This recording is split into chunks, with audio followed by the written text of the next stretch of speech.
In an infinite universe, there might be infinite versions of you, same face, same voice, same memories.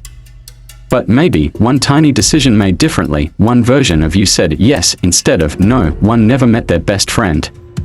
Another became a billionaire, and one of them never watched this video. So now I ask you, is the universe really infinite? And if it is, what does that mean for us, for reality, for you? Let's dive deep into one of the most mind-blowing concepts in modern cosmology, the theory of infinite space. Let's start with what we can see. The observable universe spans 93 billion light-years across. That's not just big, that's insanely big. But even with all our satellites, telescopes, and simulations, we can only see a tiny bubble of what's really out there beyond that. It's not that there's nothing. It's that there's everything, because space doesn't just stop. There's no cosmic wall, no end of the road sign floating in the distance. What lies beyond is still space. More galaxies. More matter. Or maybe exact copies of our own. Here's the crazy part, many cosmologists believe the universe might be infinite, infinite stars, infinite galaxies, infinite combinations of atoms. If that's true, then by sheer probability, everything that can happen will happen somewhere. That includes a version of Earth where dinosaurs never went extinct, or a version where you're watching this video while floating in zero gravity on a Martian balcony. Sounds like sci-fi. It's not. It's math. In an infinite space with limited arrangements of particles, patterns must repeat. Your life could be happening again, pixel for pixel, light years away. Or even infinitely many times. Let's zoom in on that. Copies of you, not just similar people.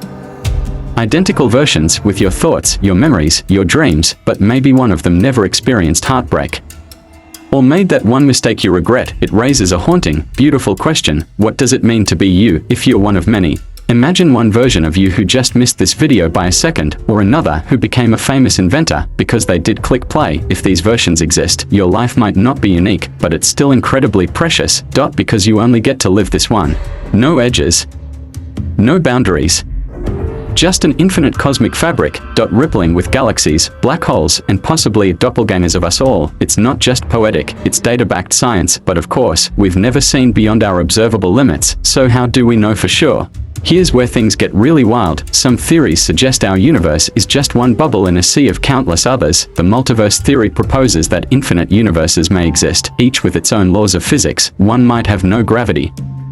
Another might have 3 dimensions of time, some might be completely unrecognizable, and others might mirror ours exactly.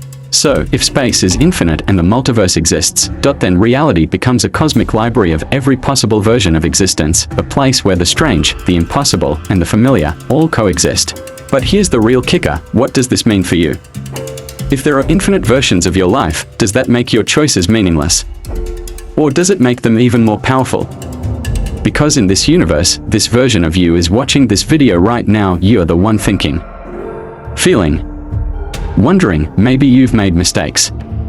Maybe you feel small sometimes, but in an infinite sea of versions, you're the only one living this exact moment. That's not meaningless, that's extraordinary. So, is the universe truly endless? We don't know for sure. But if it is, then everything you've ever dreamed of might be out there, echoing through galaxies, repeating endlessly, whispering your name across time and space. But here's the question that matters most. If you are one of infinite versions, how will this one choose to live? Let that sink in.